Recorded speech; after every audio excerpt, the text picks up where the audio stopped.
Aloha y'all. So I don't know about y'all, but since the new moon in Aquarius, we had two planets, Uranus and Jupiter, go direct, and for me, it's been a huge shift that has manifested. Today, I'm going to be talking about 5 different things that you could ditch to level up your spiritual vibration. Here are 5 things in the physical world as ascending souls that we can leave behind. Number 1 is synthetic clothing like polyester, nylon. These are actually made from plastics. I recently threw out about half my closet because I went through every single piece of clothes I had, and if it had polyester, which is literally plastic that is poisoning people, and it's all a part of their agenda as well. So think about all these chemicals, right? The BPAs, the PFAs, petroleum, even if it was like a polyester blend, like 80% cotton, 20% polyester, all these things that is put in our clothes, right? And for most people, athletic, like yoga wear, workout clothes, it's all synthetic, and when you sweat, your pores open and these microplastics shed off and potentially can enter your bloodstream. Forever chemicals, where they don't really leave your body unless you do a special detox for it. The best way to do that would be to minimize your exposure to it. The first thing I switched out was bath towels and also bed sheets. I think organic bath towels is super important. I got some years back from Under the Canopy. I hear both sides of what people say about viscose, but I just feel like the source of it is really important. When I first moved to Maui, I had friends that were talking about this. One of my friends who's a triple Virgo was always saying that she's super sensitive to the vibration of polyester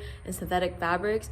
And I always thought she was just being like over the top. This is maybe like 6-7 years ago when not many people were on this trend in terms of how people are connecting over the world, in terms of how people are sharing our consciousness on this like etheric web that connects everybody's minds on a spiritual level. But then also there's like the artificial one, right? So alternatives would be cotton, linen, rayon, and viscose, which right now I'm still holding on to certain things that have rayon and viscose because I'm not ready to throw out like most of all my clothes. I did recently buy like organic cotton tank tops from Pact. I did treat myself to a bunch of new bamboo derived viscose clothes from Indigo Luna, my first time buying from them. Also bought some organic cotton clothes from Groceries Apparel. I think they're in LA. I also do have clothes that's made from 100% cotton from other companies, and I have heard that if you wash cotton and lay it out in the sun, it gets rid of the chemicals or something. There was a study that I saw and it was saying that linen had the highest vibration. I think it was like 15,000, and then cotton was 100, and then polyester is 15. And they were also saying that a living person is around 100, which is like cotton. And polyester had a vibration of 15, which is the same as a dying person. I feel like this is something that I've recently become more sensitive to, is how clothes have a different vibration. I definitely do feel the resonance difference between linen and cotton. Linen and wool are mentioned in biblical times. So something I've realized is that linen has such a high vibration because it's made from flax seeds. And flax seeds being the seed of life, right? Every one of them carries sacred geometry. It makes sense why linen is the highest vibration. Number 2 is low frequency music. I can't even listen to the stuff I used to listen to. So think about how song lyrics are like mantras, like Michael Jackson was saying, and how it's being repeated over a frequency, right? And the people who are in charge of the music industry are programming these frequencies at a certain level to get deep into our subconscious, to hypnotize us. It's kind of like an MK Ultra programming. So at a certain point, I realized I can't listen to certain songs. Most of these artists have done rituals to worship Satan, and that's how they were given all these things. So I personally think the 90s was the best era for music, and Sade is someone I always listen to when I'm painting. I recently got into instrumental jazz music, like smooth instrumental jazz, and also it's like the R&B of like classical music, I guess. I can't listen to classical because I just feel like it's too boring.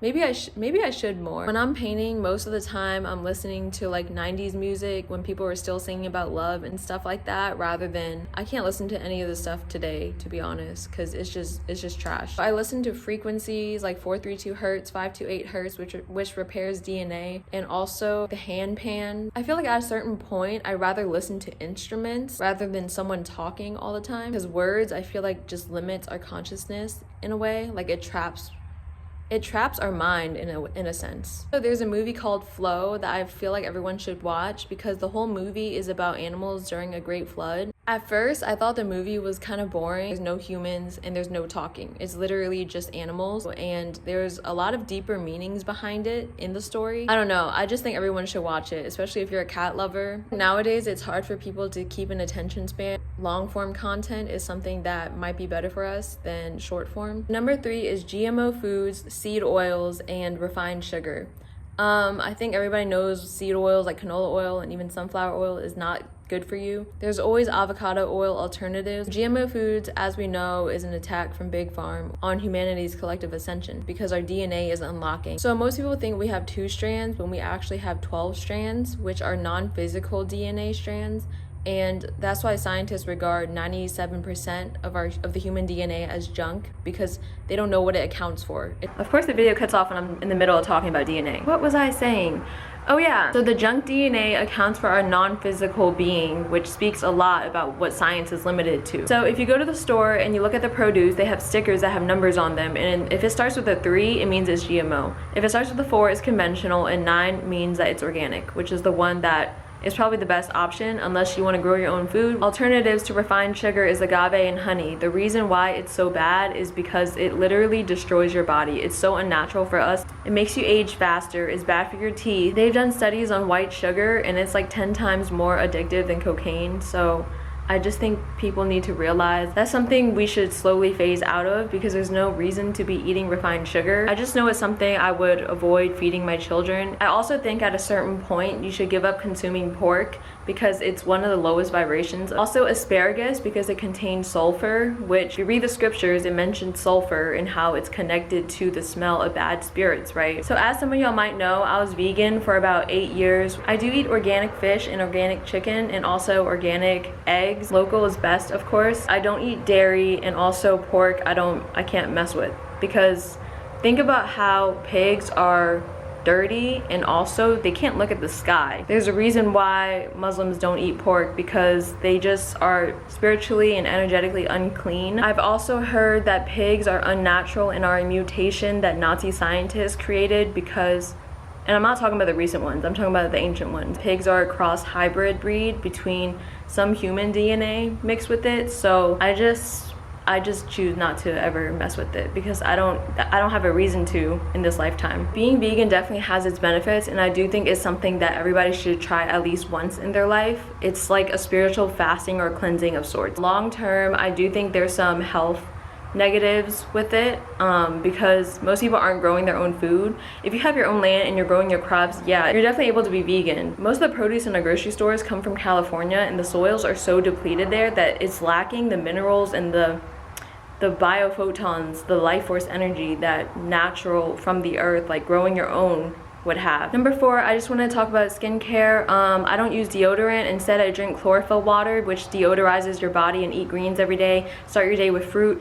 Drink your herbal tea. For body and skincare, I like to use olive oil and castor oil. And on my face, I use aloe vera and rose water, jojoba oil, and rosehip oil. I think castor oil is just the best for everything. Before my camera cuts off, number 5 is any mind-altering substances. Anything that you're addicted to is actually an external negative influence in your aura fields, because it creates energy leaks where you're always giving your power to this thing outside of you. It's like alcohol. That's all stuff that we need to give up at a certain point, because there's no point. All it does is attract lower influences into your field, which you want to protect. So I'm curious to know how this transit affected you. Uranus going direct in Taurus, which is physical Earth, and then Jupiter going direct in Gemini. They're in houses that are right next to each other. For me, it was Uranus in my 12th house and Jupiter in my 1st house. I feel like this is something that's been on the back burner for so long, getting rid of all the synthetic materials. This energy really gave me the push to really live by what I've known for a while. So my camera's running out of juice. I just want to say thanks for tuning in,